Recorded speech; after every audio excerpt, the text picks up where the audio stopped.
Goeiemôre Radio Fynbos luisteraars.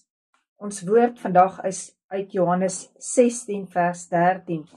Maar wanneer hy gekom het, die Gees van die waarheid, sal hy julle in die hele waarheid lei, want hy sal nie uit homself spreek nie, maar alles wat hy hoor, sal hy spreek uit die toekomstige dinge en dit aan julle verkondig. Die woord se tema is vandag: wees dan gereed vir die toekomstige dinge wat kom. Jesus sê dat jy 'n lewe in oorvloed sal hê. So elke keer wat iets opdaag, wat wil kom roof, wil kom steel en slag, moet jy 'n verklaring van God se oorvloed maak. Dit wat God in jou gees vir jou aflewer, wat die woord sê, nie wat jy op daardie oomblik ervaar nie, of wat 'n mens sê nie. Ons dink mos die oomblik as ons in 'n kerk is, moet dit net goed gaan. Ek het al gesien hoe daar verwagtings geskep is by mense, dat jy net moet sê die hele tyd, dit gaan goed. As dit met jou sleg gaan, gaan dit met jou sleg, maar erken dit. So wat ek vir jou gesê het is, jou gees is geskei van jou siel en van jou liggaam. En in jou geestemensie, daar sal altyd oorvloed wees. Maar is dit die waarheid wat in jou siel is? Nee. En daarom wil ek jou graag leer om te leef van wat uit jou gees uitgaan tot in jou siel. Jy hoef nie bang te wees nie, want wat help dit jou? Jy is skynheilig in jou hart oor die omstandighede. God kyk tog dwars deur jou, want jy is besig om dan met 'n halwe geloof God te soek. Ons doen so die regte dinge in kerke, die regte dinge waar gelowiges is, want ons moet sê, prys die Here, want dit is die dag wat aan die Here behoort. Dit is hier die leë woorde wat ons moet herhaal, maar in ons hart het ons eintlik so seer dat dit na ons voel mens kan doodgaan.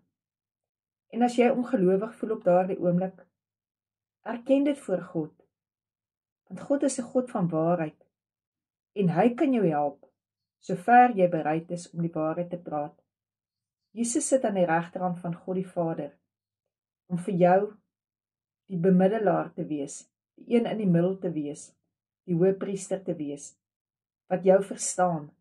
Hy ken jou hart beter as wat jy jou eie hart ken, jou gevoelens beter as wat jy jou eie gevoelens ken, want jy deel aan daardie lyding gehad, wat hy deurgegaan het aan die kruis. Ek het dikwels in my eie lewe die woord gelees, in sulke omstandighede dat trane so oor my wange geloop het, dat die woorde van God se woord, die Bybel, voor my geswem het. Ek het nie gekyk na die tyd nie, ek het nie gekyk na dit wat my daartoe gedryf het nie. Ek het vir die Here net gesê, ek sal u soem nie los nie, totdat ek krag ontvang. Kom deel ek hierdie persoonlike getuienis met jou, sodat jy kan identifiseer met my, sodat ek vir jou hier 'n lewende getuienis kan wees, deur Jesus Christus, hoe hy my genees, hoe die Heilige Gees my vertroos. Kom verby die stadium, waar die vertroosting verwag van 'n mens, want 'n mens kan jou net teleurstel. Die mens gaan jou bystaan, totdat daardie persoon se behoeftes vervul is, dan gee hulle nie meer vir jou om nie. Maar die woord sê, daar is een wat nie slaap nie, hy sluimer nie in nie, maar maak kontak met hom. Sê vir hom, ek kan nie oor hierdie sonde kom nie, Here. Ek kan nie oor die plek kom waar ek elke keer die teiken mis nie. As u my nie help nie, Here, wie gaan my help? Want die wêreld veroordeel. En Jesus het nie gekom om te oordeel nie, maar om te red. Daar is 'n regte tyd, wat die perfekte tyd is, maar bly jy in die stroom van die lewende water. Een oggend se rema woord vir my was, in die donker sal ek jou lig wees.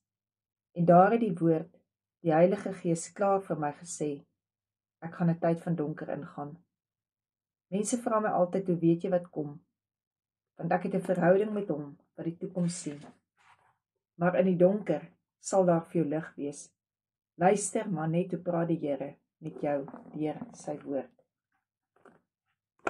En as daar tye is van donker, as daar tye is wat jy nie weet wat die toekoms inhou nie, dat jy die bloed van Jesus sal drink, dat jy in daardie plek sal ingaan om te sê, Here, ek vergewe, ek spreek vry. Here, vergewe my ook, my ongelowig, my klein geloof. En Here Jesus, help my asseblief, deur die krag van u bloed, dat ek versterk kan word in my geloof. Jesus, baie dankie ook dat ek u liggaam vanoggend kan neem, in elke wond wat daar is. Here, daar waar ek twyfel, daar waar dit donker is, Here, kom beweeg asseblief deur my gees wat 'n lamp in my is. Here, laat die lig asseblief die donker verdryf. In Jesus naam. Amen.